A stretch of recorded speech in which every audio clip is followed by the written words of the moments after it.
And our speaker today is Oresztesz Margaritisz. Oresztesz is working at EPAM Systems as a chief software engineer with over 15 years of professional experience. During his professional career, he worked on a wide variety of projects from R&D and product development to software maintenance.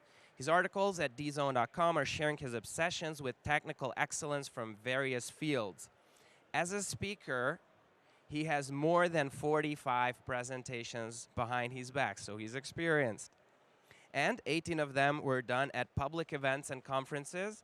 And maybe this is the first time when it's going to be with this cool technology of headphones. The title of the talk, How to Make Technical Decisions. Please welcome on stage with a huge round of applause, Oresztesz Margaritisz. Thank you. Hello. Hope you can hear me well. So yeah, today we are going to talk about how to make technical decisions.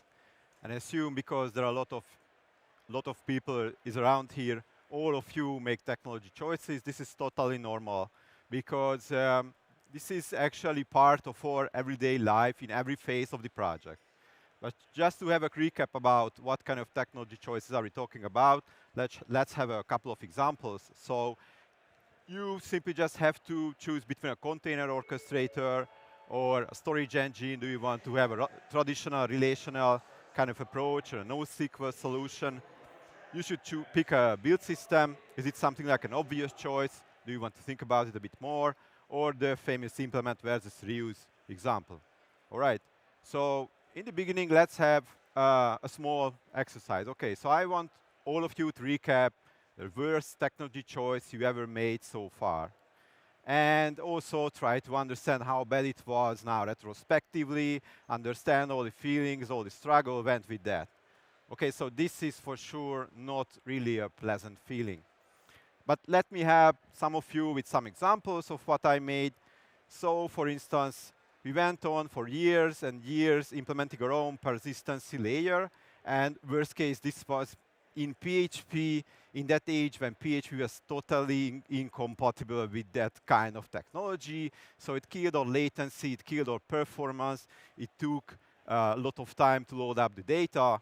I don't know why we went on with this bad technology choice, why we haven't chose something that's open source. There are a wide variety of options out there. Also, one of my other favorites is that I always has this struggle with libraries, especially with microservices, because they usually has this hidden complexity. So we tried to merge two of these non-compatible libraries, and the bad thing was that all of them were monolithic and had 300 dependencies each. It had Scala code. We had to cross-compile. It was absolutely a nightmare. So thing is that we all have war stories. Okay, we all have this evil nerd who has crazy ideas. It's either our colleague, unfortunately, it's either in our mind, and we have these stupid things like, okay, I want to implement my own framework, my own kernel, and somehow in small companies, maybe they also manage to put this into a real-life project, and you have to learn somebody's legacy code. That's how it goes. So just to avoid all of these, now let's see where the money burns. Okay, what's the issue with the wrong technology choice and what we have to pay with? So I try to simplify it down as much as I can without talking much about money, time, and such things. What I noticed is that the first thing is that somehow these bad choices are sticking with us more than they should be. So no manager wants to hear about you replacing that bad library you started the project with. They want to ship features. If you talk about months and months of refactoring, it's not going to sell. So again, it's going to be rejected. They also bring this cognitive noise. So imagine that you start your working day and immediately face this bad technology that somehow got into your workplace, okay, into your desktop, and you are continuously struggling with that, and the day went off, you haven't shipped any features, no automated tests were done. Instead of that, all the day was spent with debugging, troubleshooting, and such. And they also have this amount of technical debt. Usually when you talk about technical debt, again, the problem is the fog starts settling in front of your manager's eyes. They are not interested. That's not going to be sellable. They hate this term. And also they have this accidental complexity. So usually the problem that you solve is just the tip of the iceberg. Then you bring a huge, maybe complex software with a lot of toggles. Imagine that this is an Oracle database, which is very hard to fine-tune with a lot of settings implemented for tens of years, I don't know how many times. Nobody knows the ideal settings. Nobody cares. Nobody spends the time with performance testing that out. Okay, so again, instead of talking about the concrete things, let's talk about good things. What we have to do instead.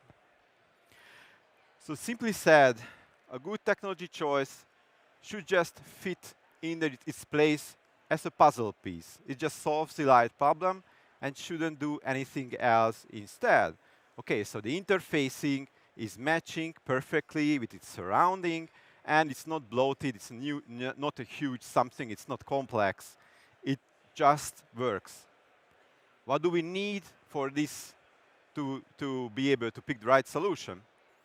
We have to use some metrics. Okay, so as the next part, let's look at some metrics and let's talk about some examples of what you need to collect. So one of the examples for metrics is that this kind of technology choice should be easy to use. It should be maintainable. We should not forget about that if we break from time to time, we need to understand what went wrong. We need to troubleshoot that, and we need to recover from that issue. So imagine that you pick an esoteric database. Okay, who is going to tell you if it fails, what's the problem? Usually you find the question is Stack Overflow, but the answer is missing. And that's when you have an issue. If you pick something that's an obvious stuff like with tens of years of experience of maintaining, like MySQL, you also find not just a single answer, but several answers, and you pick that's matching your needs. They also should be fast. They should be performing, but they also should bring fast response. So when you need, again, to overcome an issue, you get fast response and understand what's going on, what should be the problem. If your development environment requires 30 seconds to start up, that's not fast. And of course, it should bring no surprises. So again, remember that iceberg example I was talking about. So how does EPAM does this? We have a huge list. It's called Quality Attributes and Metrics. It's from Microsoft originally, so you can look at the original in Microsoft. It's extended. Problem with this approach usually is that it could take weeks to understand all your quality attributes, non-functional requirements, refine them, and you don't have that amount of time in the majority of the cases. And also you need certain expertise to do it rapidly. Okay, so you won't be able to complete it in weeks because this list is quite large. So you need to prioritize. That's the lessons learned, priority number one. And you should use just enough depth of field. So you don't have usually 2 weeks to just have performance measurements. So instead of that, let's simplify this down. And let's look at what usually engineers, developers are interested in. Simply said, we need 4 categories, more or less. This is design, learning curve, runtime, and support. Without going into details, let's look at each by each. What do we need to measure? What kind of metrics are we talking about? A bit zoom in, and let's talk about the details, but not too much. So for design, what's important? Important is one of the things is maturity. So how much time community was spending with developing that software? Usually a community needs like 5 years at minimum to develop something that's meaningful and useful. You need that amount of time put into the technology to be able to use that. Also, what's important is how you use the APIs. Does it have the feature you are looking for? Does it have additional features that just making the thing more complex, complicated than it should be? And it should be replaceable. So immediately you should think about replaceability. If you make a mistake, how easy will it be to get rid of that bad technology to be able to continue? And of course, simplicity is the king. What do we have for learning curve? It's important to understand if there is any documentation, what's the quality of the documentation, its usability, the fast feedback is what it provides, does it need a couple of seconds, milliseconds, or 30 seconds, or minutes? And of course, the team expertise is something that we should not ignore. For the runtime, there are plenty of things. I think the most important ones are the technical constraints that you have for runtime. So imagine that I need an HTTPS port. HTTP is not enough. I need this kind of single sign-on integration. Other things won't fit in. I need this kind of open telemetry interface because I want to use the same monitoring framework and such. Some software are single point of failures. In some situations, this is an issue. So if this is a constraint, again, this removes one of the choices out of your list. The performance is something that's required. The stability, again, is something that could be important. So how many downtimes I'm expecting here. And also security is another constraint. For support, just quickly let's look at the examples. Of course, we have debugging, we have logging, we have monitoring, we have the exceptions. So all of that give you some clues on failure modes, what could be the issue. And in some cases, we want technology that does not turn easily into snowflakes. So imagine, for instance, a CI/CD system with a lot of plugins. So usually these snowflakes are pluggable architectures. All of the plugins have some ordering. Otherwise, it provides a crash. It starts up for minutes because all the plugins need to start up and so on. So this is a good example for a snowflake. And testing is, again, something that should be considered. OK, so this is the big picture. And we not need all of these. So because there's a lot of metrics you can consider. You need to speed up things to be able to measure these things practically. So I will bring some examples for you if you don't have an existing toolkit, so you can start from scratch. So how do we measure these? I will split this into two parts. This is the getting started part if you don't have anything and you want to do it just simply. So for maturity, you can look at Google Trends. You can look at the languages statistics in GitHub, for instance, how popular is the languages. And there are plenty of surveys out there. This one is for Stack Overflow. For instance, DZone has similar one. Another InfoQ is, for example, has similar ones. DZone also have ref cards you can look at.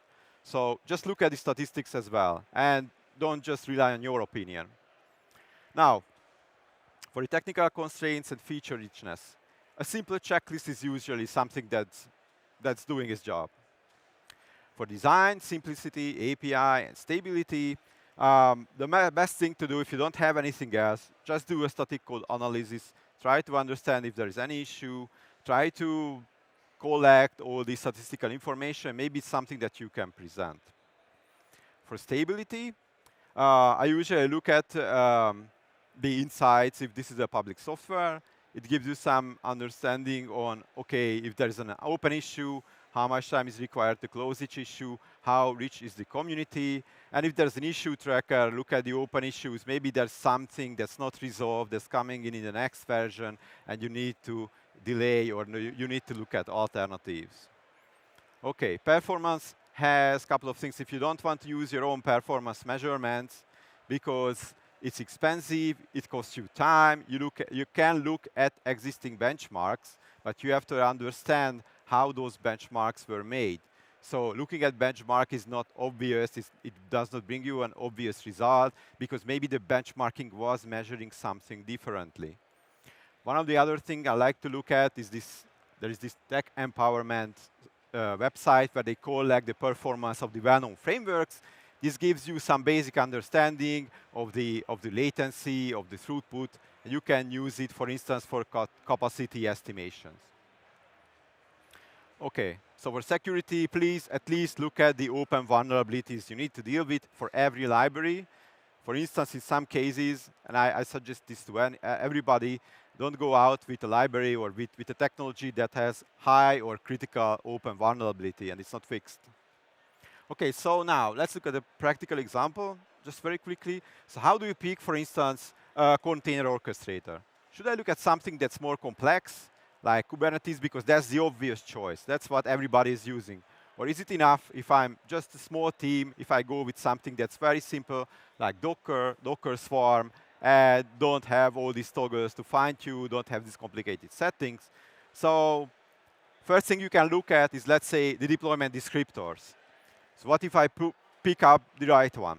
Maybe for my need, this is something that's too complex. I need to ship the first version of the initial draft of the software next week. I don't want to deal with all these settings. So this is how I won't start. On the left side, you can see something that's a compose file that has images inside. It gives you an explanation about your dependencies, what to expect.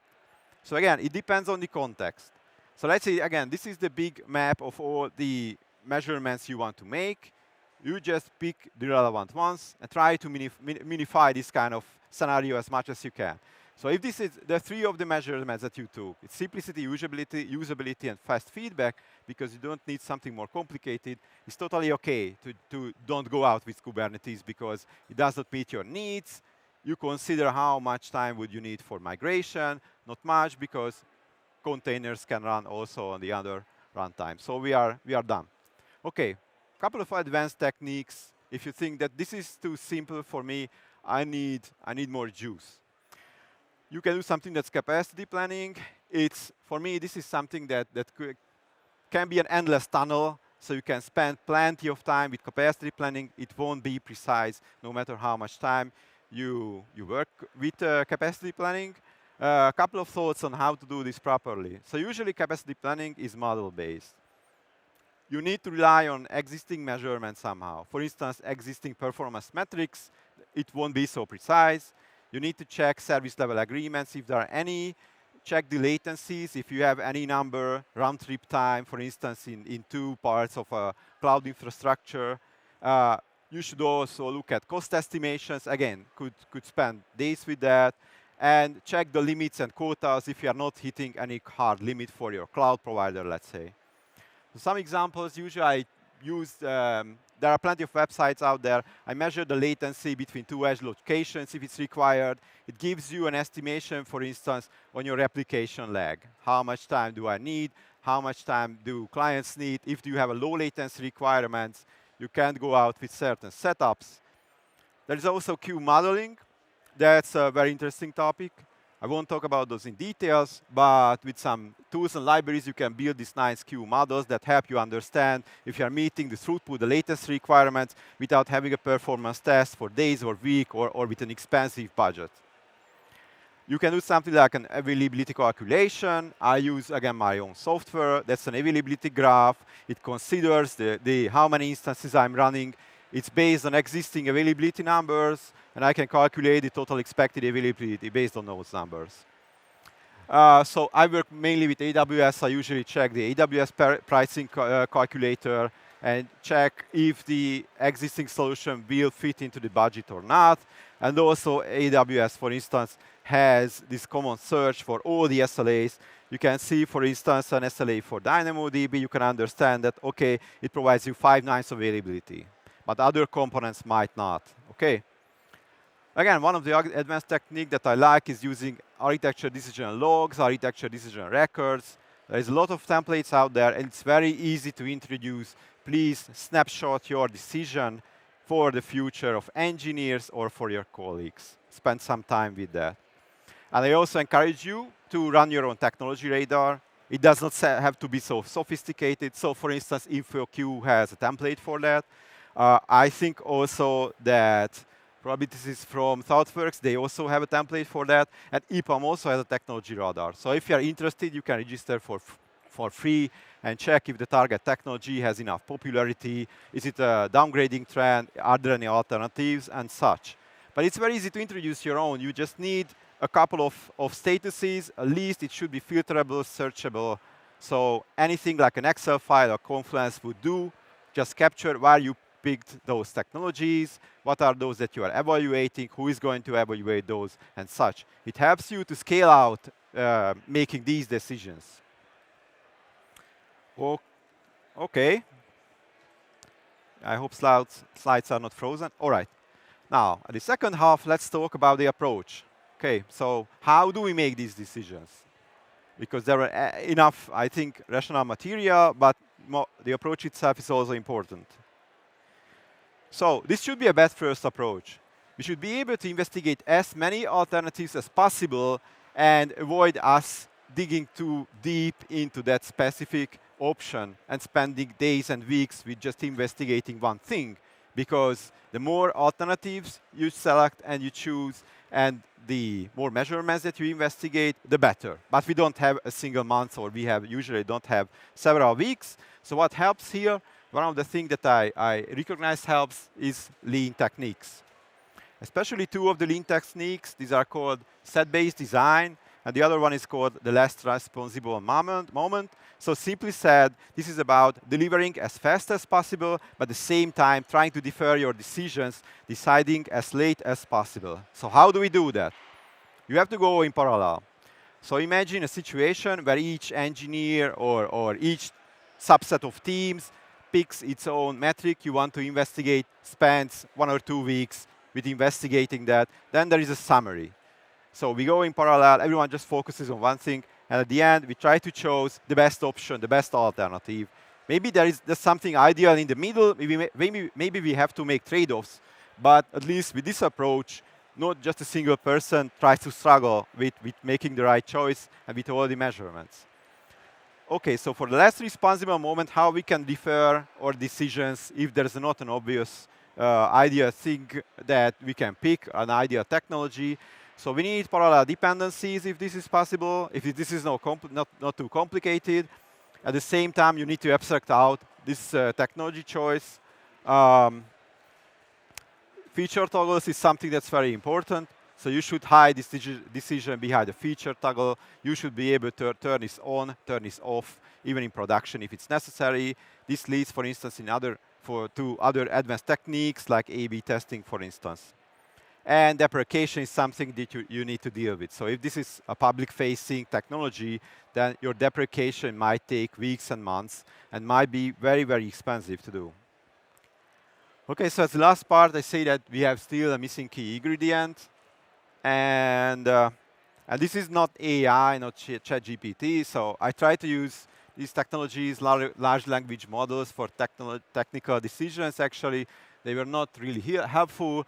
It's about how you think, because this can be improved as well. So if you are interested deeply into this area, this is psychology heavy, let's say it like that.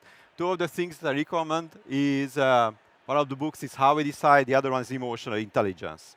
So how we decide is talking about the difference between intuition and rational thinking, and how you can stably rely on your intuition if it's required. The other book is talking about emotion, how is this lizard brain is blocking your thoughts if you are not relaxed, if you, let's say you're in a conversation, you are arguing on something. That's usually not an ideal situation because your cognitive mechanism blocks automatically and you are not able to think rationally. So how do we make this a rational decision-making process and use our intuition wisely? So first thing is that this is not an individual exercise. As an individual exercise, it never ends as an ideal option. So usually, even though I don't know how many years of experience, others can still surprise me.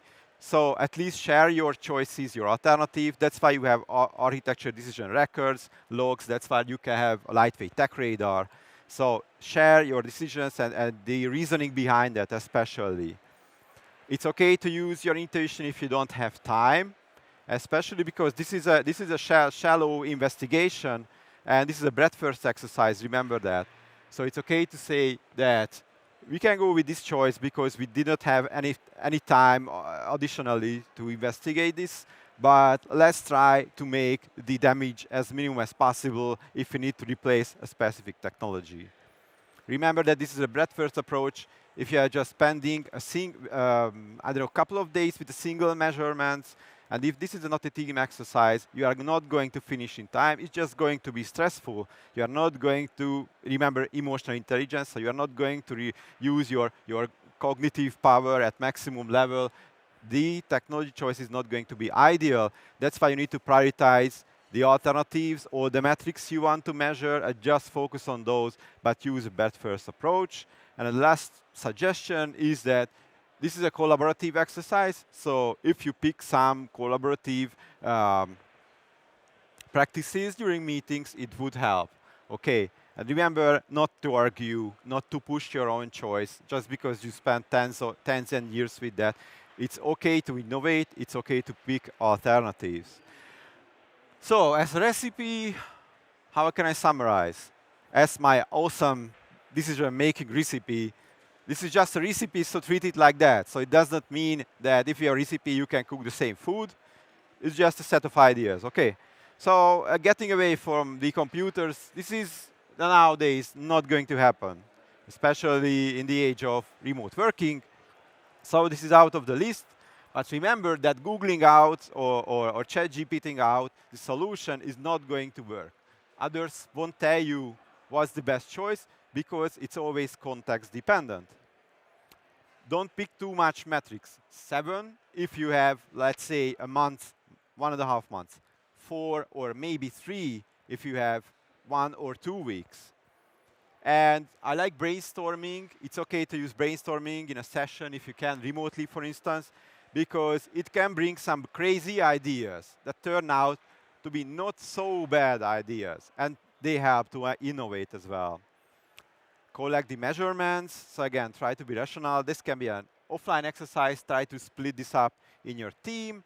And at the end, again, just to be not so precise, you can just use rating, like a number, 1 to 10, 1 to 5 stars for each measurement, for each technology. You can send this out, for instance, as an Excel file. Everybody can put their own numbers for each category based on what they heard, based on research, and you can then aggregate and pick the winning one.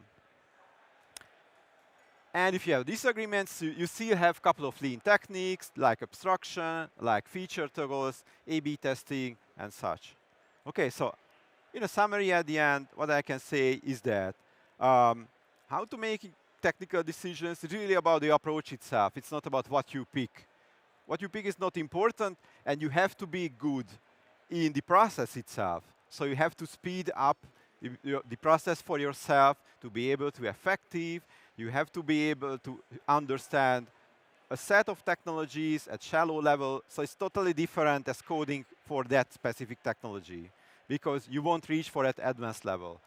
Most of the times you're just in the dark trying to shoot for something that's probably good for your needs. So try to be, again, try to be observing, try to be as fast as you can, but at the same time, remember that this is not going to be probably end up very well for the first or second time. You need years and years of practice, so you will get better and better. It's okay to make mistakes. And half of them is not really technical. So that's what I wanted to say in brief. I hope it was useful.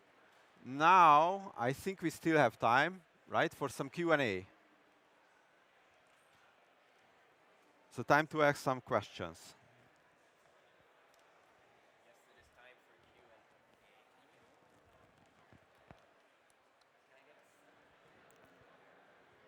Q&A. Okay, now it's good. It's good. Q&A, the most exciting part. Usually how it goes is sometimes there's no questions, and then there's 10 questions at the same time, and we don't have time to answer all of them. So if you want your question answered, you got to be quick. Use the QR code, or if you don't like QR codes, you can just type it, I guess, with the hashtag probably. But we're going to wait a little bit. But I have a question. Okay. Usually I don't because it's very technical and that's not my field of expertise. But when you mentioned brainstorming, that's widely used in many other areas as well. And you mentioned that sometimes crazy ideas could turn out to be not so bad after all. Can you think of a specific one that really sounded crazy and then after some time, actually it worked? Yeah, usually I use this technique. For instance, just ad hoc, if we don't have the time, but we have a meeting, I just try to throw in stupid ideas to the team. And I do it so much at the end, because nobody's objecting, it starts to, settle in everybody's brain, and it becomes a reality. For instance, in our last project, we haven't used monolithic repositories because every microservice was sitting in their own. We wanted to try this out for this specific situation. It seemed ideal, so I just keep repeating monorepo, monorepo. And everybody thinks now that, okay, maybe it's a thing, maybe we should merge everything in one repository because it's hard to find all the stuff that we work with in various links. And Okay, cool. Thank you. Thank you. And now we already have another question. Can you show the recipe page again so we can take a photo yeah, of of course. it, please? If you can help we'll me have as to well. ask some technical help. Can we, for a short time, show the presentation? Yes. Thank you very much. Thank you. Yeah, but the good news is that you will get the presentation if you search for me, for instance, in Twitter, then I will send it out. Also, if you search for my username in GitHub, there's a repository called How to Make Technical Decision, and also the PowerPoint presentation is available there. And the speeches will be on YouTube after some time, so you will be able to rewatch it for every presenter who agrees to it. Okay. Any other questions? This might be your last chance. Yes, very good. You used the Venn diagram earlier to show how to make choices. It almost perfectly mimics the old project management iron triangle principle. Is this on purpose? Not at all. So first of all, I haven't recognized that what I showed is a Venn diagram. The other thing is that the project management iron triangle principle is something that I heard for the first time, but I will check this out. Okay, so it's maybe just an accident. I'll check it out as well. Never heard of it myself either. Okay. Can we see the measurements diagram as well, please? The measurements diagram. We make all the teamwork. Can we have the presentation again for a short time, please? Are you talking about this one, the metrics? This one? I don't know who has that. Okay. Yes, okay. yes. Very popular slides. Yeah, so for instance, this is an example for brainstorming. I just brainstormed this out. So it just drew lines for some ideas, and this is how it ends. How do you involve management business in technical decisions?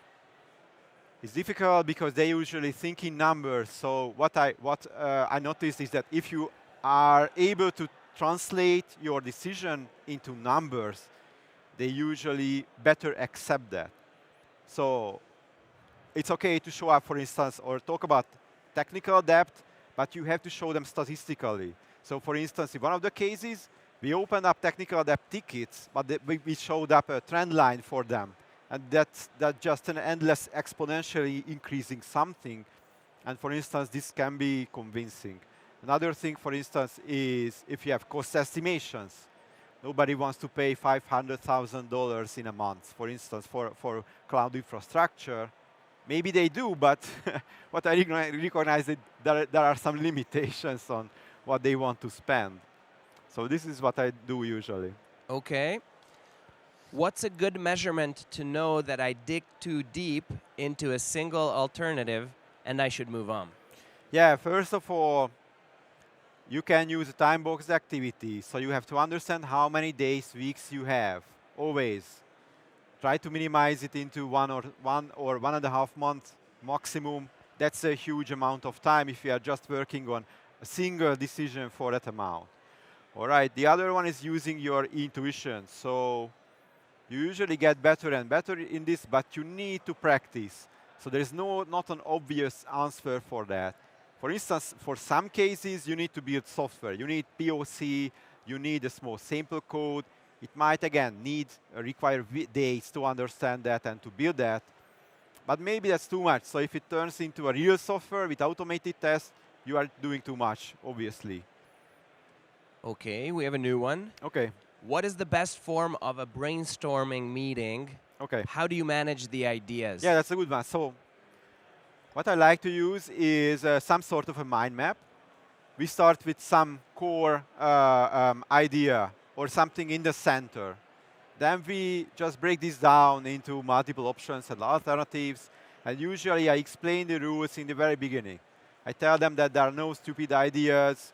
You can throw in as many crazy things as you want, even if you want to build a supercomputer with lots of graphic cards or similar things. So this makes the whole exercise fun, and also it opens up the whole thing for all the engineers.